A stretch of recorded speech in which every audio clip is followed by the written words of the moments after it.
With the most recent patch, more information on Ganesha and Daji has been data mined, and the information here is so much that I figured it would be worth doing another video for it, simply because we know a lot more about Ganesha now.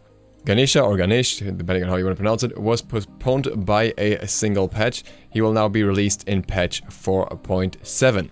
However, because of this delayed release, we already have a lot more information on him than we usually have on a god before the god gets released. In addition, the skin for Ganesha, or the default skin, was already teased on the patch notes as an enemy bot, basically. And we also can say with almost 100% certainty which role Ganesha will be now. As for Daji, the additional information we have is not a ridiculously high amount, but there's something very interesting about her kit that we have not seen before that I want to get into, that I want to specifically talk about. But first, let's talk about Ganesha. I will spare you the introduction to the god this time. We've already done that in the last video, which I will link up above if you want to watch that as well. But you can see some footage of the god here, some screenshots of the god, how he looks like in game. I gotta admit, it's not my personal favorite style, but the kit sounds really cool. The first ability is called Curved Trunk Mantra. Ganesha speaks the cosmic syllable aloud, and the sound ripples out from him in a cone, damaging all enemies and healing him over 4 seconds for 30% of his health lost within the last 4 seconds. So this ability is probably mainly a clear ability from what I understand, because it deals a decent amount of damage, but it's also a sustainability because it's a self-heal. It's not a team heal just for Ganesha. There are 2 versions of this ability. One has higher base damage and lower scaling. The other one has higher scaling and lower base damage. Version 1 is 285 base damage and 45% scaling, whereas version 2 is 370 base damage and 20% scaling. Quite a decent number of base damage, especially if it becomes the second version. Otherwise, an okay scaling. So I don't think this god will scale very high, and that's due to the fact that it's a guardian. Why do I know that? Because this is magical power. There was also an interesting Reddit post that pointed out that the Ganesha has the defensive stats of a guardian. So realistically, it can't really be a mage, judging from this and the rest of the kit, and therefore we can almost certainly say that we'll see a guardian here, unless it's a super hyper tanky mage that for some reason didn't get classified as a guardian. The cooldown of the ability is 15 seconds, and the cost is up to 85 mana. The second skill is Protect the Righteous. There is some leftover information for the skill, which is Obstruct Movement and Projectile, which I think will not factor anymore, because as I understand it, there are other versions of this ability that seem to have been the ones that have been chosen, and there are 2 versions of this in particular with minor changes. The first one is Ganesha rises into the Lotus position, marking himself and all nearby allies with increased protections and splitting 25% of the damage they take while marked. While in the Lotus position, Ganesha may activate no other abilities or attacks, but may use relics and items and suffers no backpedal or sidestep penalty. The second version of this is pretty much the same, only that 65% of the damage get transferred to Ganesha. The ability has a radius of 10, so you have to be really close to Ganesha, though it's not clear if the marking of nearby enemies gets removed if they get out of the radius after the ability was activated.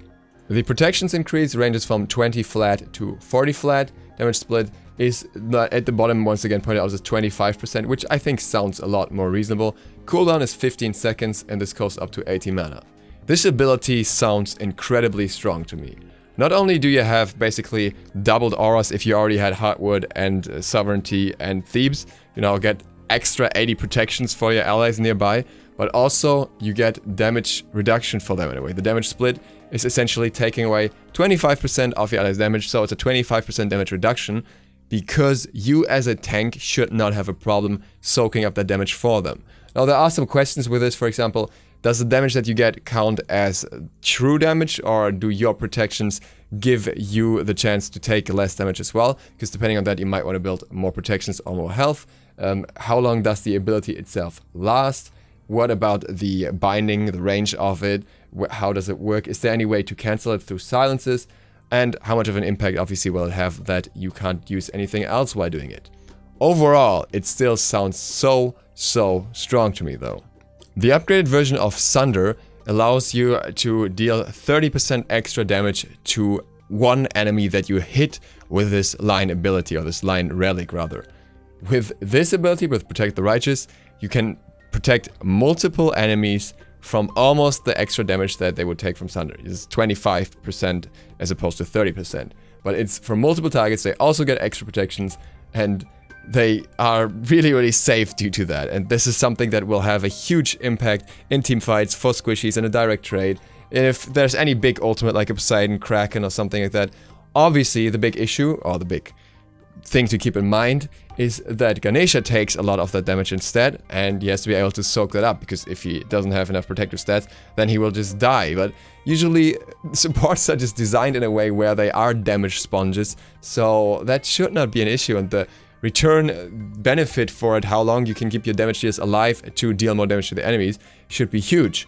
Also keep in mind that Ganesha can use an ability that will allow him to get 30% of the health back that he lost within the last 4 seconds.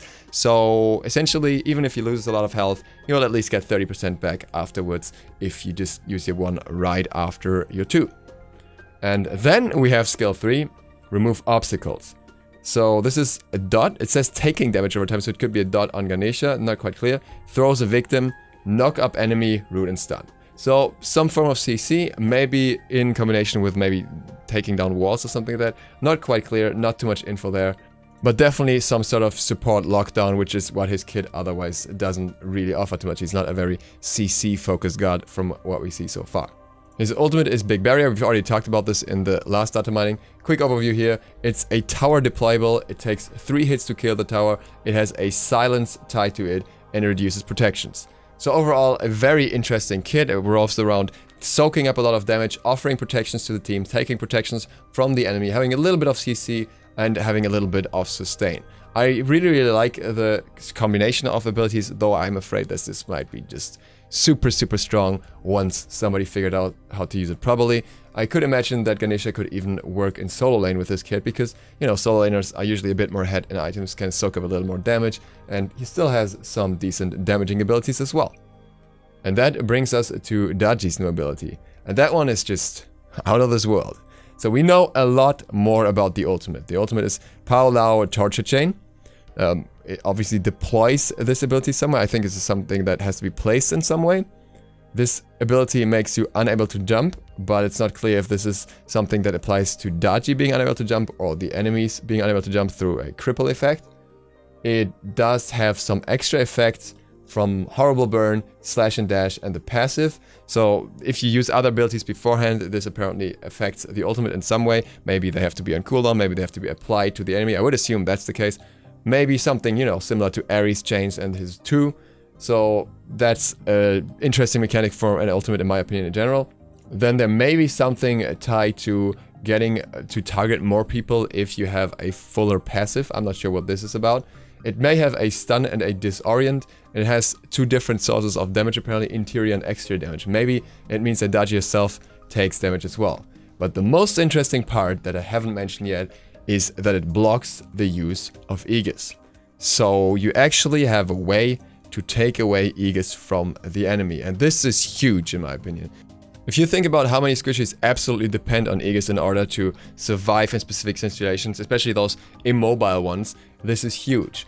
I would assume this means that it actually clears Aegis as well if you already have it, because otherwise it'd just be a target-specific silence for Aegis or something.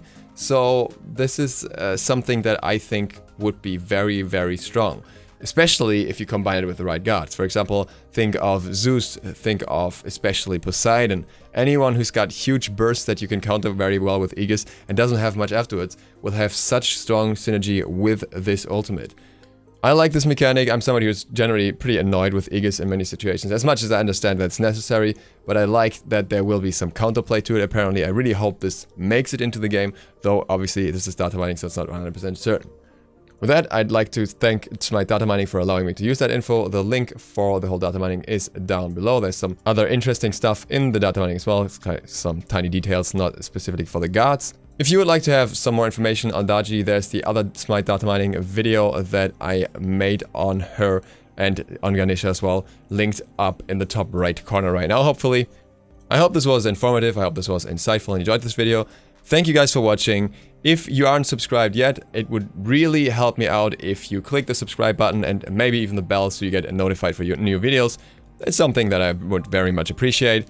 See you for the next one tomorrow. Duke Sloth, out.